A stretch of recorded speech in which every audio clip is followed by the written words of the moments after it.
What's up, you filthy flapjacks? My name is Wes Mullenberg, and you're listening to the Ear Coffee Podcast.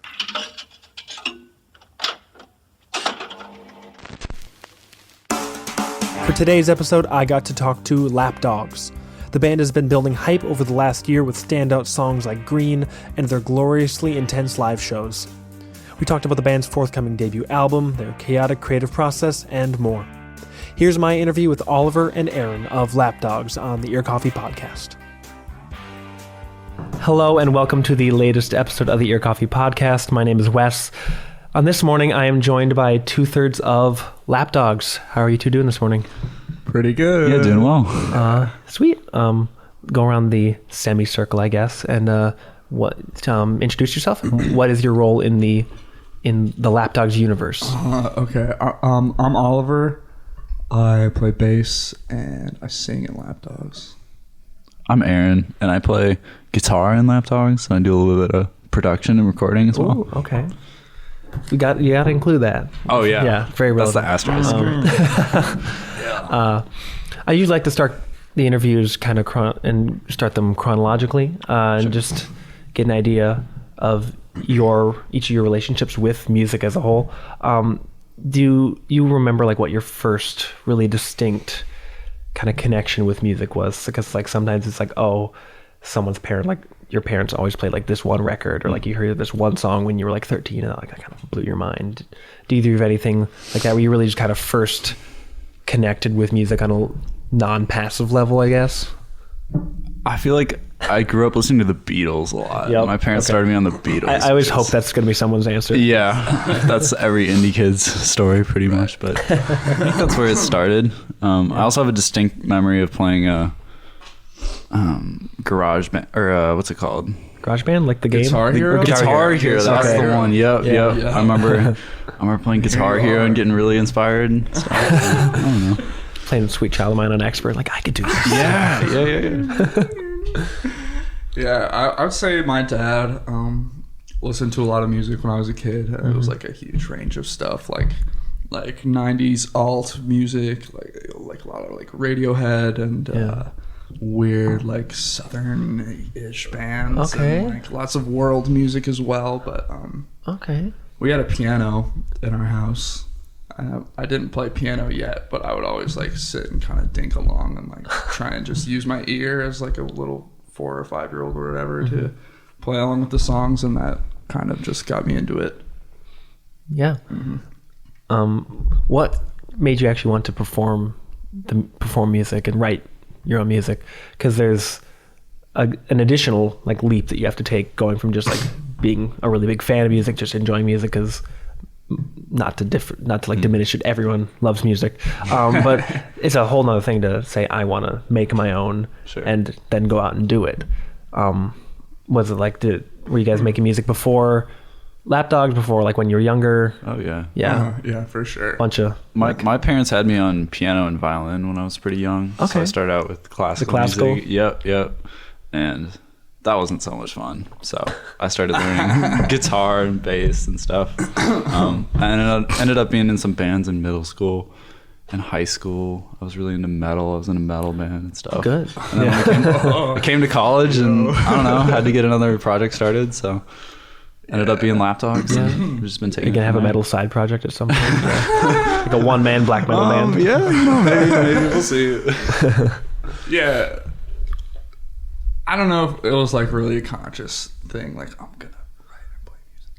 Maybe it was, but it was so long ago I don't remember why I really took this path in life, because it's not the easy path, you know. Yeah. Took the path less traveled or whatever. No. Get all poetical about It's cool it. though. I played a lot in high school in a bunch of different projects. Played bass in like a couple of jazz bands and like funk sort of projects.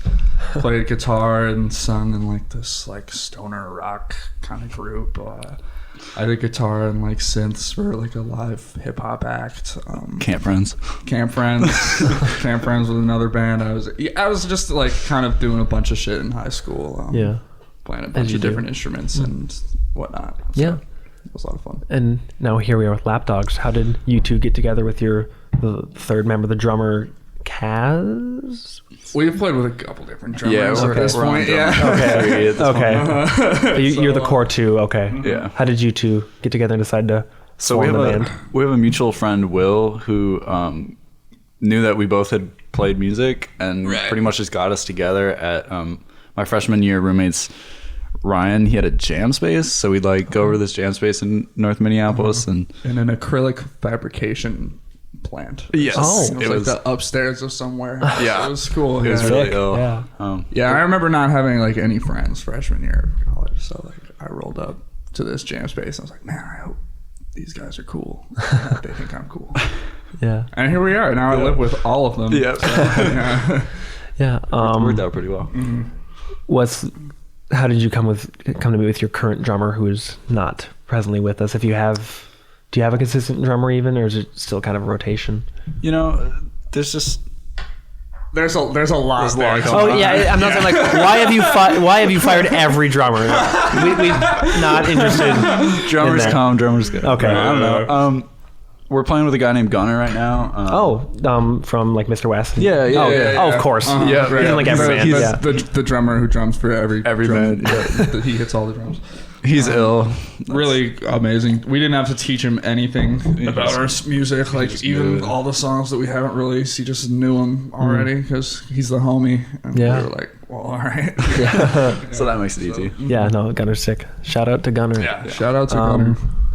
So, and you started together in this practice space in the middle of 2018 or so, like 2018. was our freshman year. 2018. Yeah, Yeah, okay. yeah. That Yeah. makes sense. And then played together for a while. Yeah. And your first single came out in 2019 November. That sounds right. Yeah. Must be. Or I think it's no, November 2018. I wrote down the wrong day. Yeah, it was yeah. 2018. Mm-hmm. Just gonna Yeah, so scratch freshman that. year, after we started like jamming a little bit, we were writing songs and playing with another drummer named John. Shout out John. Yeah, shout out John. John's super cool. But we didn't really play anywhere or anything, like, and then I went home for the summer.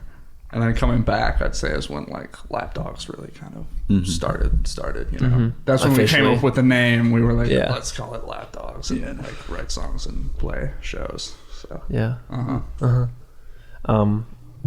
How did you come together with Green? Because that was like the first song.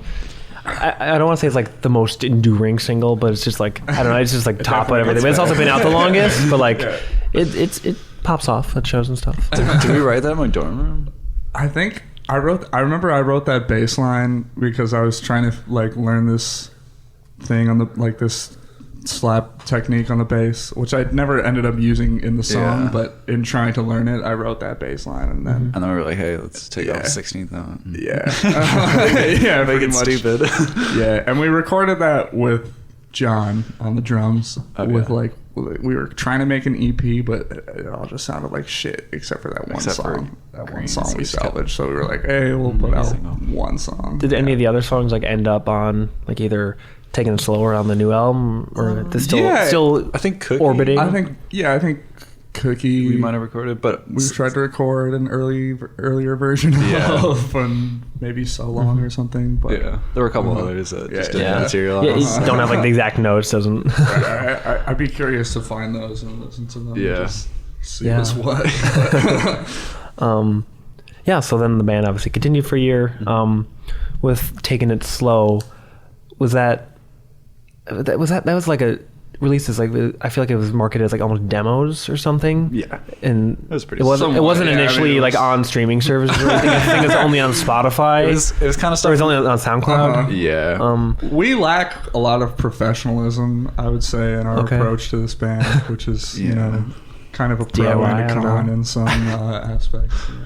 It's definitely like a learning experience. Yeah. I mean, Like, we're just kind of throwing shit at the wall, and what sticks Yeah. is what sticks. You know, Yeah. it's kind of cool. We recorded most of that EP in my room.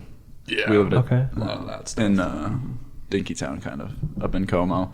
Okay. And we recorded most of the album in my room, just direct into Logic Pro. So, you know, just Yeah. figuring it out as we go. And Yeah. I feel like I heard something, I think, from Sam, who plays in Floodwater Angel and National Park Service, that you two had like a weird, like a unique recording experience for that? Like, I feel like I heard something about Stairwell. Am I completely making that up? Oh, we tracked all the vocals in my stairwell up to my room. It had like a really nice reverb in there. So. Okay, it was just the stairs. We had a separate mic for the reverb. Yeah. Oh yeah, at the bottom of the stairs. Real fancy. I was up at the top of the stairs. Like, okay. Yeah. The way he framed it seemed like you were like cramming everything in the stairwell, like some like Led Zeppelin, like load the drum kit in there. Oh yeah. No. Okay, just that makes a little bit more sense. I'm glad that was clarified. I know you've already mentioned like being pretty loose with the approach, but do you have any like specific approach for how you make songs? And like, is there? It doesn't have to be like obviously like a formulaic like just the Lapdogs song factory or something, but like it's like either one of us comes up with a riff usually. Yeah, it's with the riff. Just a riff, and we just like play it a lot, build off of it. It's like building and using blocks and. Debating with each other about certain parts and like certain ways and so, a little more collaborative. Yeah, it's very collaborative when we write a song as Lapdogs.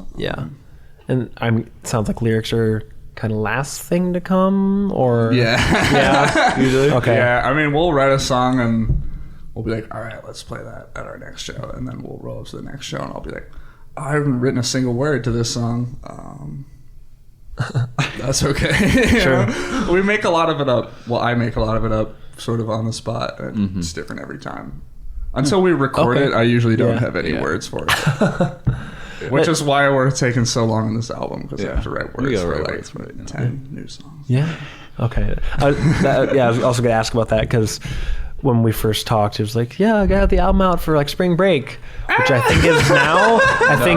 I don't know exactly when your spring breaks are, but I think it's about now. It is exactly like now, like middle of March. But obviously there's not like I'm not trying to shame you too much. I could use some motivation. Yeah. I was a little, when I asked like, hey, if you have any demos or anything, like send those to us. It was like, I was definitely like, oh, it's one song. Cool. Okay. But yeah, with that song, it's a little slower than some of the other stuff you guys have played, or at least released. Is that kind of an indication like the album is going to be more kind of across the spectrum of just what you guys want to do, instead of just kind of being one vibe, like one kind of type, not one type of song, but I feel like that's probably one of the slow songs. Yeah, it's one of the slower ones. There's some that we sent you.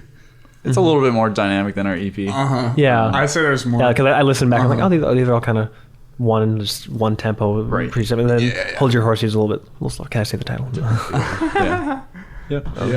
That one's a different feel for sure. But I think on the album we've got like a good range of feels and tempos and different song kind of things. So was that like a deliberate decision? Like you've kind of been as a band for longer now and like just gelling even more continuously, and like I mean, I guess when we write songs, we try and like not write the same song twice. If that makes sense. Yeah. So just in a matter use the same riff for every song. And then with the album, we're just like trying to kind of record and catalog everything. It's our 10 favorites, probably. You know what I mean? Like it's just the ones that we stick around and that people seem to enjoy when we play. So you kind of like put them through the ringer, so to speak, and like kind of played them live, and like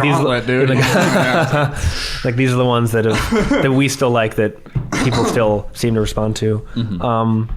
And the other, I guess you can answer this, but I think the only song that will presumably be on the album that is actually out is the bathroom video for Jade. Is that an album track? That's a hidden album track. That'll be on the album. Okay. It's a little bit different than we play it in that. It's like the duo, the acoustic setup. Sure.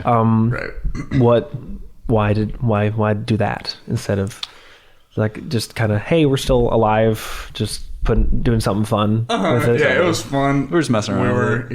We like the sound of our bathroom, so it was fun. We rolled with it. We recorded a couple of those. Cute. Yeah, more bands should do that. Just bathroom demos.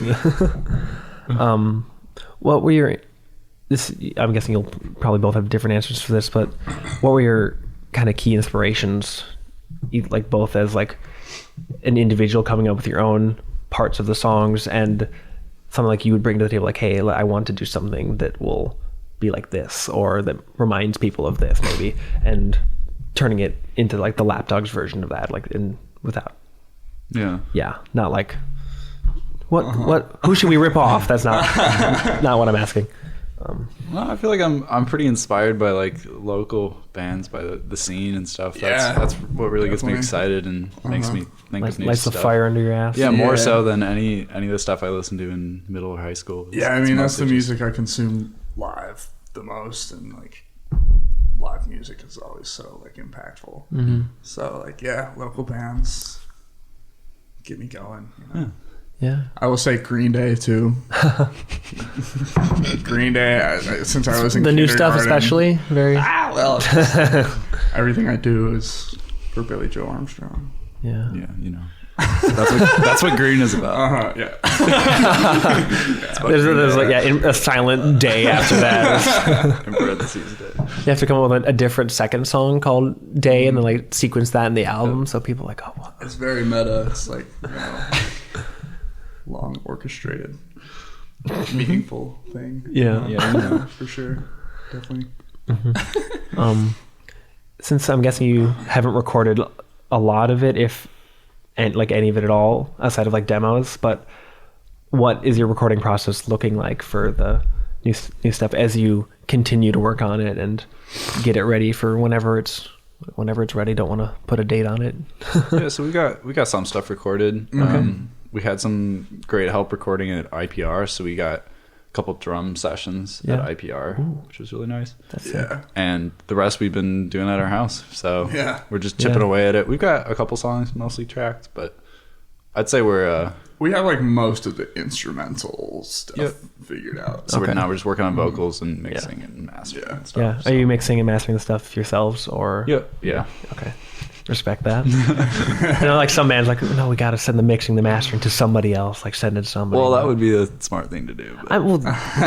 Doing it yourself is the cheap thing to do. It's cheaper and it's more challenging. I don't know. You learn a lot. Yeah, I'm sure. What are you hoping to, I guess, accomplish with the album? It doesn't have to be like some lofty goal or anything. Just like put out the songs that you love. Just give back a little bit. I don't know. I'm just excited to release an album. I've been involved in like a lot of musical projects, but I've never released an album. So that's just cool. That's just a cool thing for me. Yeah.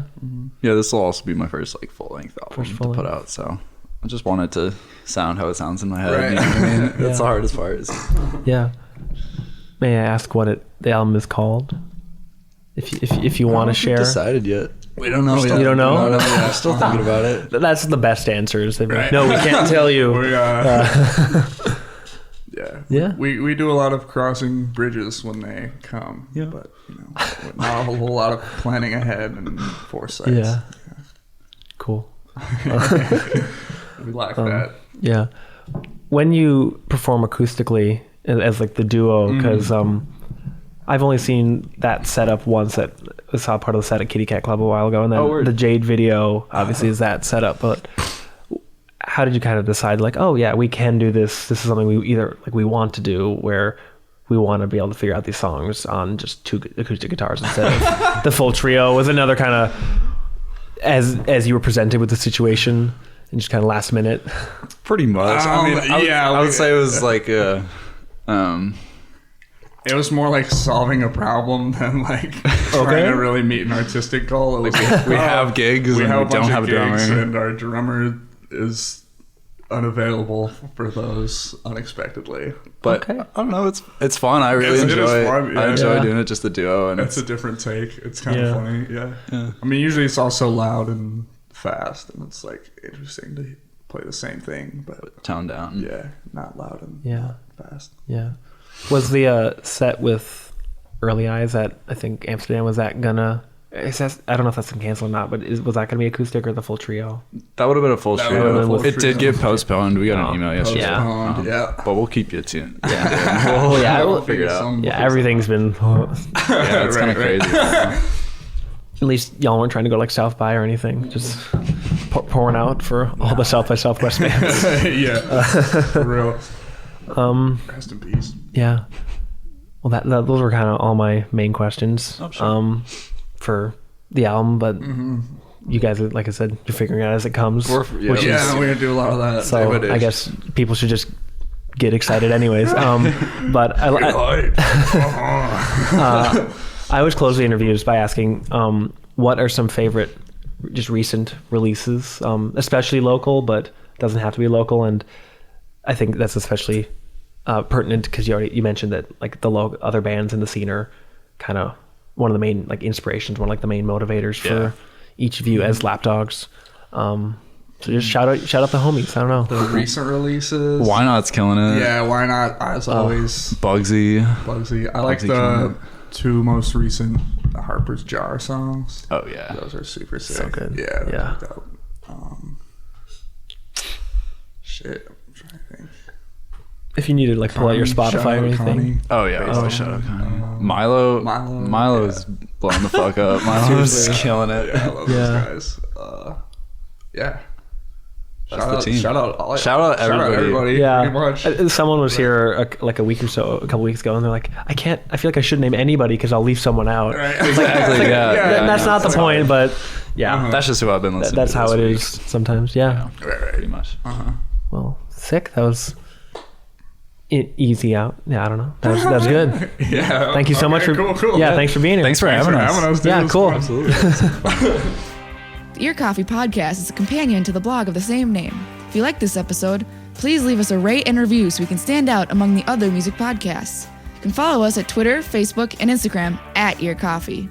Thank you for listening, and we'll see you next time.